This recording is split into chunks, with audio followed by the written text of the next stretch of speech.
네, 여러분 안녕하세요. 네, 조홍만입니다.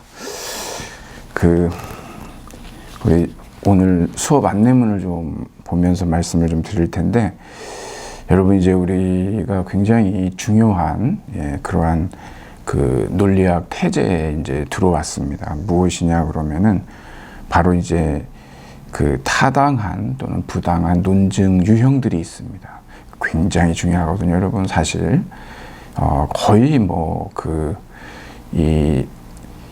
연역 귀납 논증의 이제 핵심들이 이제부터 시작해서 이제 나온다라고 여러분들이 생각하시면 되고, 매우 집중해서 여러분들이 이 수업에 임해 주셔야 할 것 같습니다. 오늘 여러분한테 좀 강조드리고 싶은 것은, 우리가 이 명제 논증 있지 않습니까?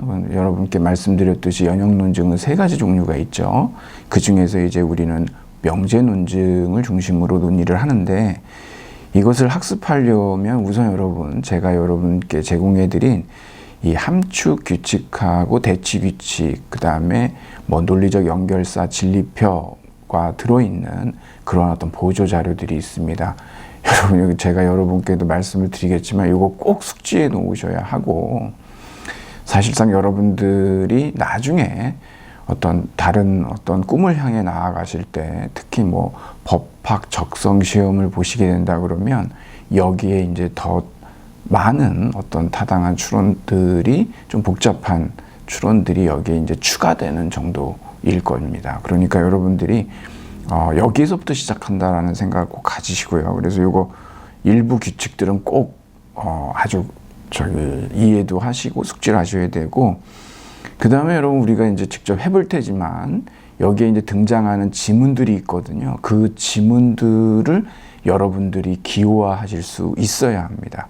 명제 변항이라든가 우리는 대부분 대문자 A, B, C, D 이런 식으로 나갈 겁니다. 보통은 소문자 P나 Q, R, S 이런 식으로도 쓰는데, 저는 좀 통일성 있게 대문자 A, 대문자 B 이런 식의 형식으로 명제 변항들을 만들 거고요.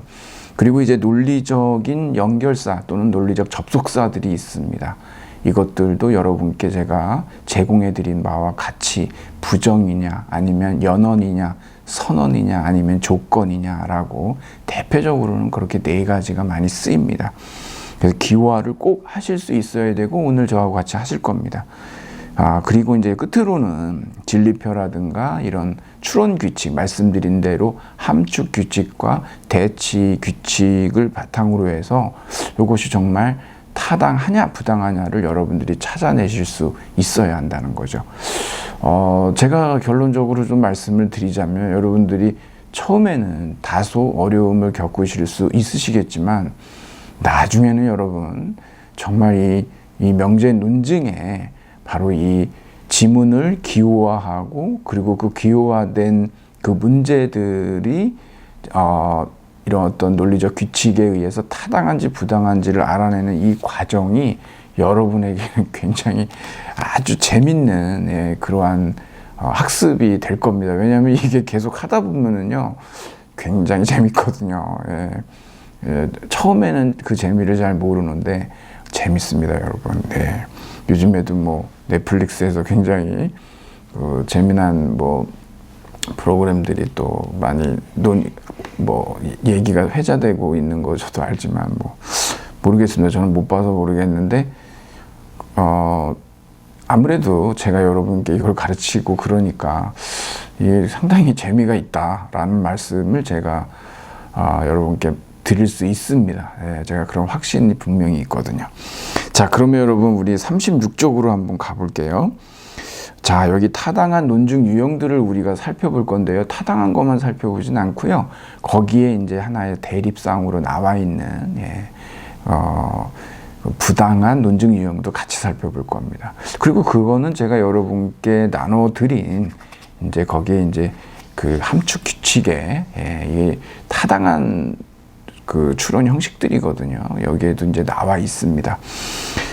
자, 우선 우리는 타당한 형식들을 좀 살펴볼 텐데, 여기에서 우리 4가지 볼 거거든요, 여러분. 근데 이제 얘가 이렇게 나와 있습니다. 우리가 앞에서 이제 살펴봤었는데, 1번을 보면 여러분들이 이제 여기에서 오늘 비가 오면 우리 집 앞마당 땅이 젖는다 그러죠. 만일 뭐뭐 하면 뭐뭐이다 라고 하잖아요.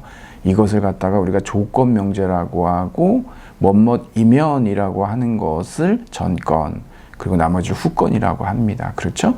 그래서 우리가 이것을 기호화를 하면 어떻게 되겠습니까? 제가 말씀드린 대로 대문자 A, B, C, D도 나가보면은요, A이면 B, 화살표죠, 여러분. 이면이 여기에서 A이면 B다. 오늘 비가 왔다. A다.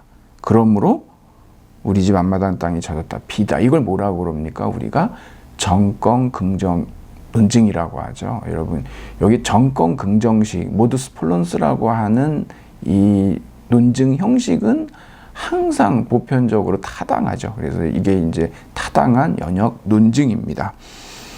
자, 그리고 얘 3번을 보면은요, 오늘 비가 오면 우리 집 앞마당 땅이 젖는다.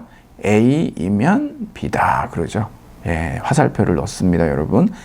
오늘 우리 집 앞마당 땅이 젖지 않았다. not B다. 그러므로 오늘 비가 오지 않았다. not A다. 이러죠. 이걸 우리 뭐라고 그러냐 그러면 후건을 부정했지 않습니까? 그러니까 후건 부정식 그렇게 얘기를 합니다.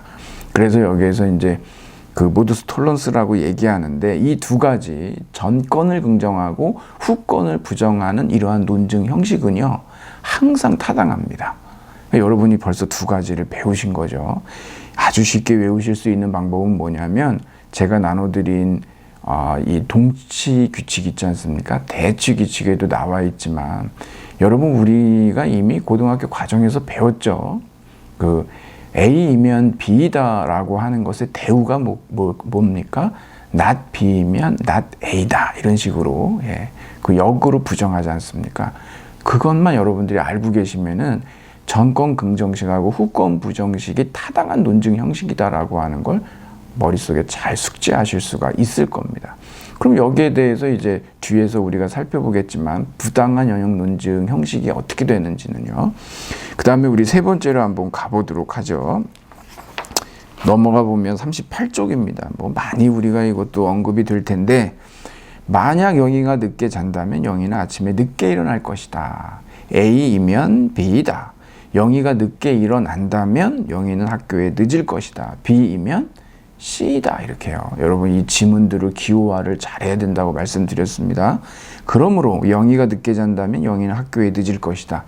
즉 어떻습니까? A이면 C다 그러죠.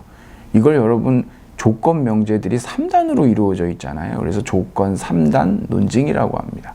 우리가 정언 면제가 3단으로 되어 있으면 정언 3단 논증이라고 했지 않습니까? 결국 A이면 B고 B이면 C니까 A이면 C가 나오죠. 네, 맞습니다. 그래서 여러분 여기에 보면은 우리는 B를 매개로 해서 아주 이거는 굉장히 직관적으로 인투이션하게 알 수 있는 겁니다. 그래가지고 조건 3단 논증까지 살펴봤고, 마지막 네 번째가 있는데 우리 책에서 다루는 여기 뭐 벤너나 아츠 이거 굉장히 그 업데이트가 돼야 될 예라는 걸 여러분들이 아실 겁니다. 워낙 이 어떤 이 미디어 컨텐츠들이 하루가 다르게 변모하기 때문에 따라갈 수가 없습니다. 여러분들이 이해를 좀 하셔야 됩니다. 자, 벤너나 아츠는 K1 월드 그랑프리에서 우승한 적이 있다. 이거를 갖다가 우리가 기호화하면 어떻게 되냐 그러면 벤너가 K1 월드 그랑프리에서 우승한 적이 있거나 아니면 아츠가 그런 경우가 있거나죠. 그러니까 A 또는 B라고 하는 거죠. 쐐기 모양을 이제 하늘로 향하게 해서 선언 명제가 되겠습니다. 벤너는 K1 월드 그랑프리에서 우승한 적이 없다. not A다. 그러므로 아츠가 K1 월드 그랑프리에서 우승한 적이 있다. 그래서 B다 그러죠, 여러분. 그래서 A 또는 B, not A, 그러므로 B라고 하는데 여기에 대한 설명은 여러분이 39쪽으로 가보시면 되겠는데요. 위에서 네 번째 줄에 선언 문장의 한 부분을 부정하고 이걸 선언지라고 합니다. 가지의 의미죠. 그래서 한 부분, 선언 문장에 선언지, 하나의 선언지를 부정하고 나머지 선언지를 결론으로 도출하는 형태의 3단 논증을 우리가 선언 3단 논증이라고 하는데요. 특히 여기에서는 선언지 중에 하나를 부정하는 거기 때문에 이것을 우리가 선언지 제거법이라고 하고, 이것은 아주 타당한 연역 논증의 형식입니다, 여러분. 그러니까 여러분들이 이렇게 좀 알아두시고요. 그 39쪽 중간쯤에 나오는 것들은 제가 이미 여러분께 말씀을 드렸습니다. 우리가 연역 논증의 세 가지 종류로서 정언 논리, 명제 논리, 수로 논리를 얘기했었는데, 지금 우리는 명제 논리를 학습하고 있죠? 여기에 이제 명제 논리에는 이 외에도 우리가 네 가지를 지금 학습했습니다. 뭡니까? 정권 긍정식, 후권 부정식, 조건 3단 논증, 선언지 제거법 해가지고 네 가지를 배웠어요. 이것만 있냐 이거죠? 아닙니다. 이외에도 다양한 타당한 논증들이 있고, 그 논증 형식들을 제가 여러분께 이미 보조자료를 통해서 전해드렸는데, 거기에 여러분 함축규칙이라고 하는 걸 보세요. 여러분들이 반드시 숙지하고 계셔야 되고, 제가 오늘 문제풀이 시간을 통해 가지고 여러분께 직접 한번 시연해 보여드리도록 하겠습니다. 여러분, 여기 연원지 단순화가 있죠? 그리고 여기에 보면 연원지 결합법이 있습니다. 그리고 거기에 제가 별표로 해서 P 그리고 Q이면 P 또는 Q, 이게 대문자 ABCD로 한다고 그러면서 이거 옛날 형식을 그대로 가지고 여기에 놓여져 있습니다. 여러분들이 바꾸셔도 되고 이런 것도 있다 정도로 그냥 이해하고 넘어가셔도 됩니다.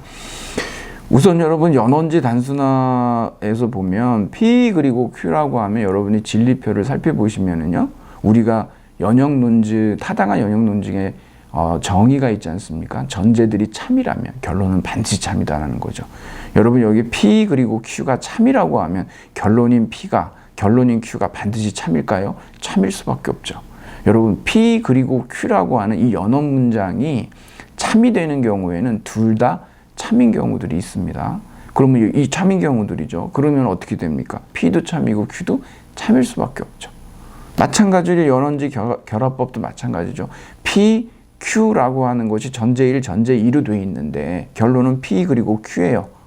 전제들이 참이려면 당연히 P하고 Q가 참이어야 되겠죠. 그러니까 그것을 연원 명제로 만들면 반드시 참일 수밖에 없다는 거예요. 무슨 얘기인지 여러분 아시겠죠? 그 다음에 선언지 제거법 마찬가지입니다.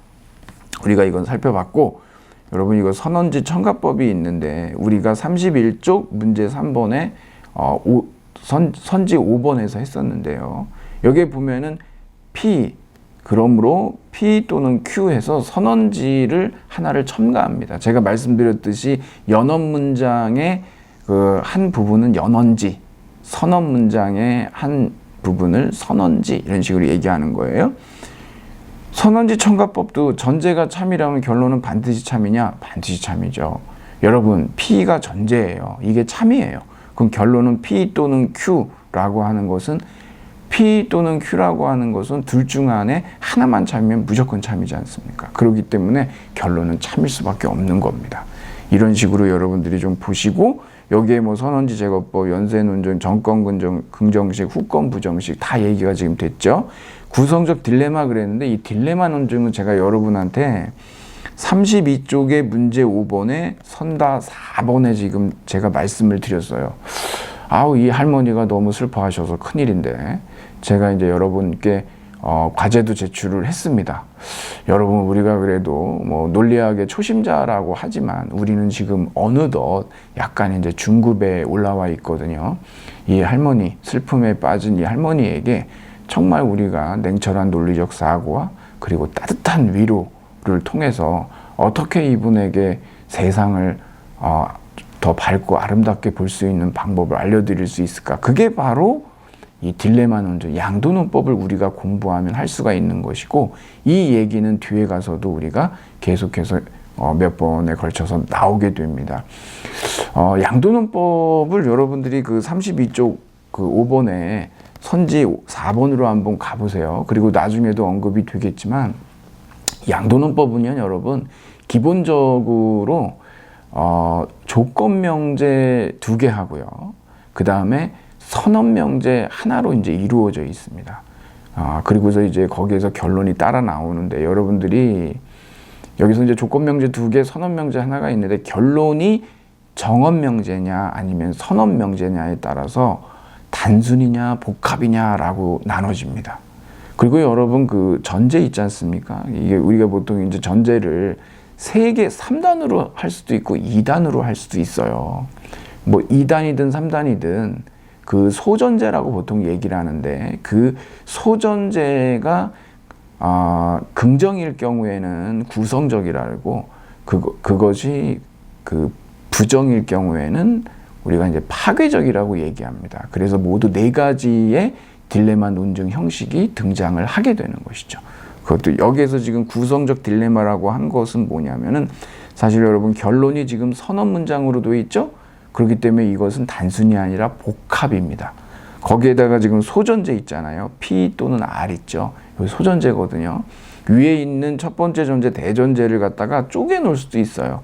P이면 Q, 그리고를 그냥 밑으로 빼가지고 R이면 S, 이런 식으로 쓸 수도 있습니다. 여하튼 이 소전제가요, 선언 명제인데, 이 선언 명제가 긍정이지 않습니까? 정권 긍정식처럼. 긍정이면은 구성적, 부정이면은 파괴적. 그래가지고 우리가 단순이냐 복합이냐 구성이냐 파괴냐라고 해서 4가지의 양도논법 형식이 등장한다라고 하는 것까지 여러분들이 알아두시면 되겠습니다.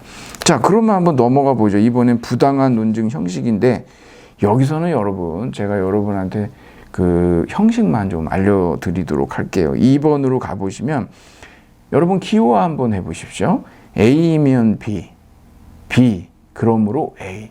무엇을 긍정했습니까? 전건을 긍정한 게 아니라 후건을 긍정했죠. 그래서 이것을 우리가 후건 긍정의 오류라고 얘기를 합니다.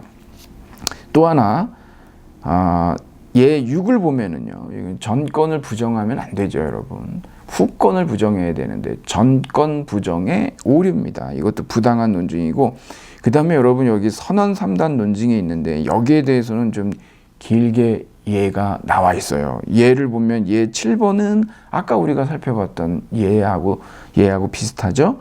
예 8번은 보면은 뭐 아주 연예인, 잘생겼거나 키가 크다 뭐 이렇게 나오고 이런 얘기들이 있는데, 여러분들이 여기에서 제가 좀 그냥 결론만 좀 말씀을 드리려고 하는데, 42쪽으로 가보시면은요, 첫 번째 단락 끝에 보면은 선언지 긍정의 오류라고 나와 있습니다. 여러분 우리가 잘 아는 바와 같이 타당한 논증 형식 중에 선언 3단 논증에서의 타당한 논증 형식은 선언지를 어느 쪽이든 하나를 부정해 주는 거죠. 제거해 주는 겁니다. 그래서 선언지 제거법을 해야 그게 타당한 건데, 선언지를 전제에서 긍정해 주게 되면 그것은 오류가 된다라고 하는 얘기예요. 그런데 여기에서 우리가 예외적인 것을 꼭 하나 기억해 두셔야 됩니다. 사실 공부를 잘한다 못한다 라고 하는 것은 얼마나 예외를 많이 알고 있느냐가 아닌가 싶습니다. 우리가 지금 여러분들이 상식으로 알고 계신 것들이요, 여러분들이 더 깊이 여러분 각자의 전공을 공부하시다 보면 그것이 비상식이었다라고 하는 것을 계속해서 깨닫는 과정이 학습의 과정입니다. 저도 마찬가지입니다. 그리고 여러분 뭐 그게 끝이 있을까요? 끝은 없죠. 예, 말씀드린 대로 여러분, 우리는 오랜 낡은 편견만 있는 게 아닙니다. 우리 살면서 또 새로운 편견들이 또 낡아지기도 하거든요. 그래서 우리의 삶이라고 하는 것은 끊임없이 자신이 알고 있는 그 지식에 대해서 비판적 사고를 통해서 늘 물어봐야 하는 그러한 지난한 용기 있는 행위일 수밖에 없는 거죠. 여기 이제 예외에 대한 얘기를 제가 하다가 이렇게 나왔는데, 여러분 한번 보세요.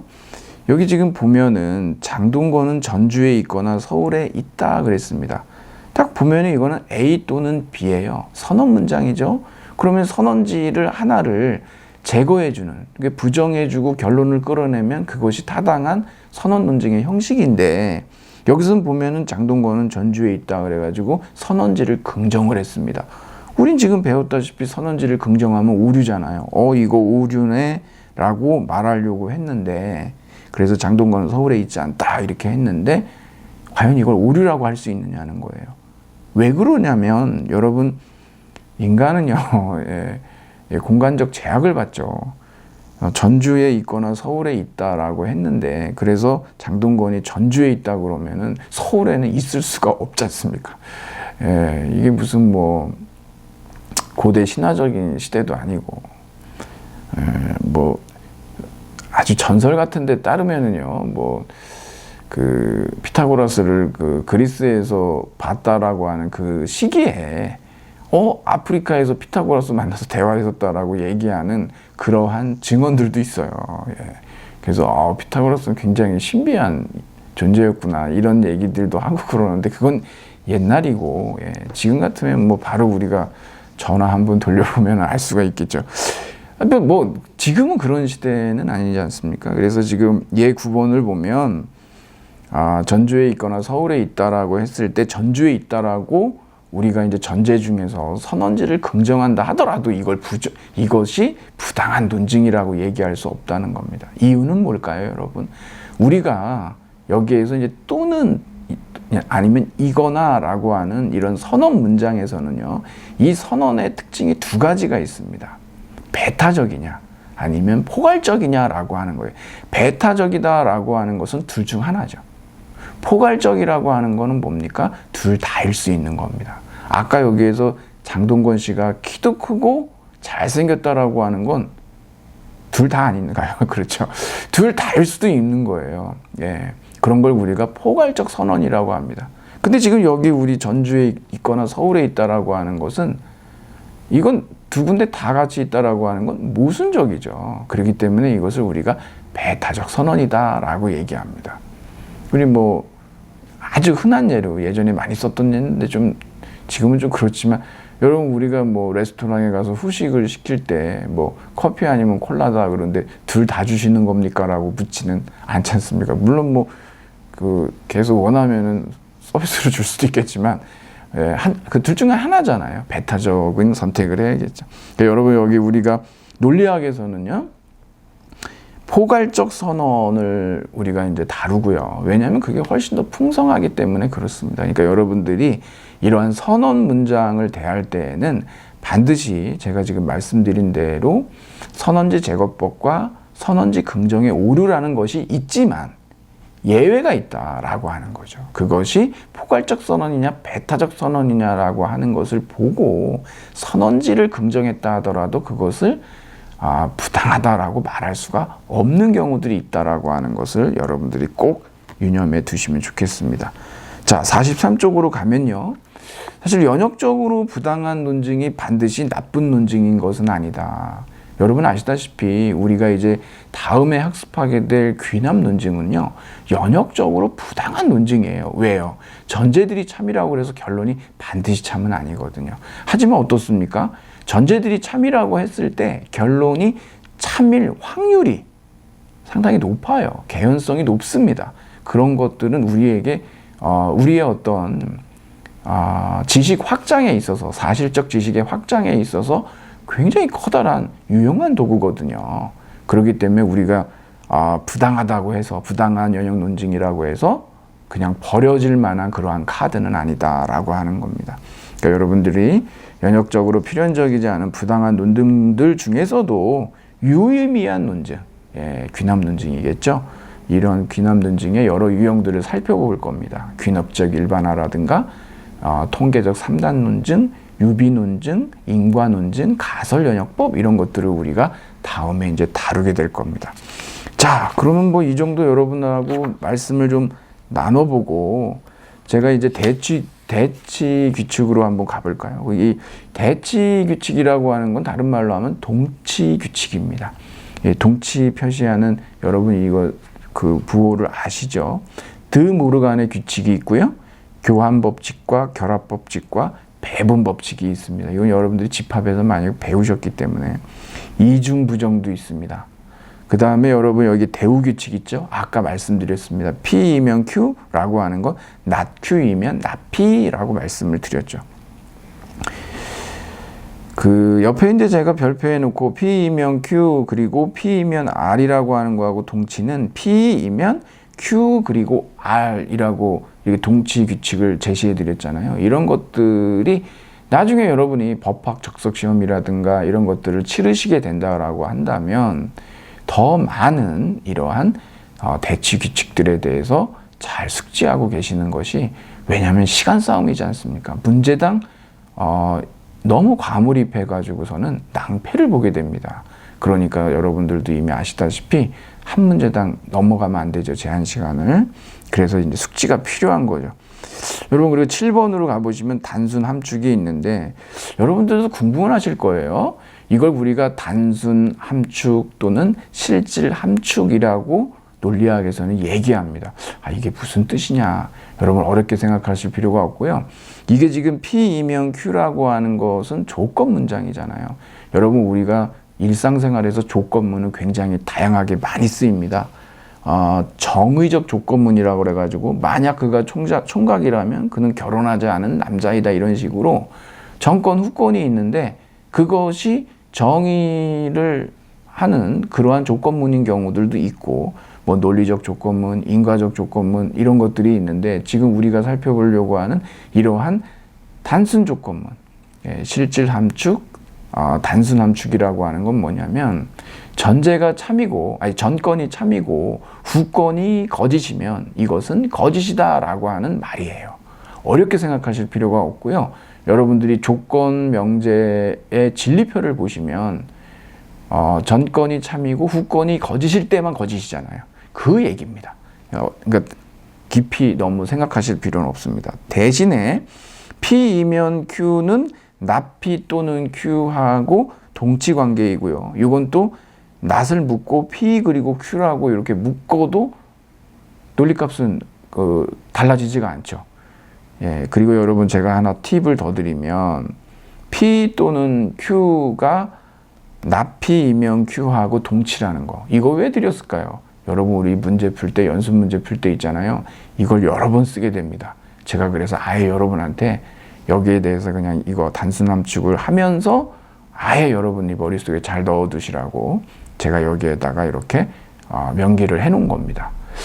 여러분, 이따가 저하고 문제풀이 하실 때 이거 까먹지 마시고 제가 다시 한번 기억나게 해드릴 때 맞다라고 생각하시면 되겠고요. 나머지 단순 동치나 수출규칙, 뭐 동어 반복, 이런 것들은 우리한테 이제 직접적으로 등장을 하지 않기 때문에 여러분들이 그냥 이런 것들이 있겠구나라고 알아두시고, 이것은 이제 뭐 사실 아이오타라고 하는 그 리트에 독특하게 나오는 그러한 또 이제 논증 형식도 있거든요. 지금은 뭐 복잡하기 때문에 우리가 여기에서 쓸 필요는 없지만, 그렇게 이제 가짓수는 여러 가지가 있다라고 하는 얘기입니다. 자, 그러면 여러분하고 이렇게 해가지고 우리가 함축규칙하고 대치규칙, 그리고 여러분 논리적 연결사, 그 다음에 진리표, 그것도 한번 잠깐 볼까요? 여러분, 논리적 연결사에 보면은 여기 이제 틸데라고 하는데 물결표 있잖아요. 부정입니다. 그리고 이거 쐐기인데요. 요건 연언이고, 위로 상에 있으면 선언이고, 그 다음에 여기 지금 화살표가 있죠. 에로우라고 이렇게 해가지고, 그래서 부정명제, 연언명제, 선언명제, 조건명제가 이렇게 있는데, 일상어에서 표현되는 것들을 여러분들이 꼭 기억해 두실 필요가 있는 게, 부정일 때는요, 뭐뭇이 아니다도 있지만 뭐뭇은 거짓이다, 우리 본문에 연습 문제 나옵니다. 그리고 연언명제는요, 그리고만 있는 게 아니라요, 문장의 서술 특성상 그럼에도 불구하고도 그리고하고 똑같습니다. 상관이 없거든요, 사실은. 이따가 우리가 보겠습니다. 그리고 혹은, 또는, 이거나, 이거 선언명제는 우리가 잘 알고 있죠. 이 정도 여러분들이 봐두시고, 진리표, 연언, 선언, 조건, 이렇게 세 가지만 보시면, 아까 말씀드린 대로 조건명제가 우리가 이제 단순 함축, 실질 함축이라고 하는 건, 여기 말씀드린 대로 면제 변항에 전건이 참이고 후건이 거짓일 때 P이면 Q, 즉 조건명제는 거짓이잖아요. 이게 바로 단순 함축, 실질 함축이라는 뜻이다라고 하는 겁니다. 이게 이제 단순 조건문이라고 우리가 얘기하는 것들이에요.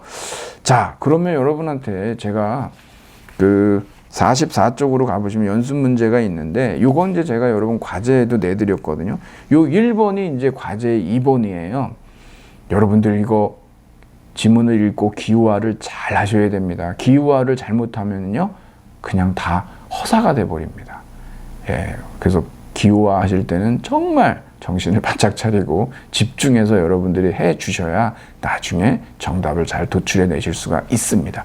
자, 그러면 2부에서 연습 문제 풀이로 여러분과 다시 만나도록 하겠습니다. 네, 잠시 후에 제가 돌아오겠습니다.